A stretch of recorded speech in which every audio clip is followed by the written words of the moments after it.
अंगणवाडीतील लहान मुलांना दिला जाणारा पोषण आहार, विशेषतः पोषण आहारातील वाटाणा कुकरच्या 10 ते 12 शिट्ट्या झाल्यानंतरही शिजत नसल्याचा आरोप करत व्हिडिओ करणाऱ्या अंगणवाडी सेविका रेश्मा पारधी यांच्यावर कारवाई करण्यात आली आहे. नाईलाजास्तव हा वाटाणा तसाच मुलांना खायला द्यावा लागत असल्याचं त्यांनी या व्हिडिओतून सांगितलं होतं. या प्रकरणाची दखल घेत प्रशासनानं 14 ऑगस्ट रोजी त्यांच्यावर कारवाई केली.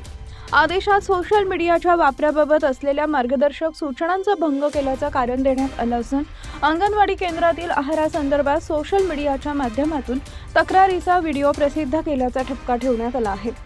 विशेष म्हणजे रेश्मा पारधी या गेल्या 18 वर्षापासून अंगणवाडी सेविका म्हणून कार्यरत असल्याचं सांगितलं जात आहे. त्यांनी कारवाईनंतर पुन्हा एक व्हिडिओ पोस्ट करत लहान मुलांच्या आहारांच्या गुणवत्तेबाबत आपल्याला चिंता वाटत असल्यानं आपण हा प्रश्न उपस्थित केला. शासनावर टीका किंवा अपशब्द वापरले नाहीत असं स्पष्ट केलं.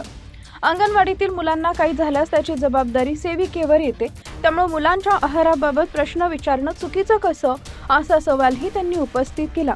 या कारवाईनंतर अंगणवाडी कर्मचारी संघटनेनंही तीव्र नाराजी व्यक्त केली असून रेश्मा पारधी यांना सन्मानाने पुन्हा कामावर घ्यावा अशी मागणी केली आहे.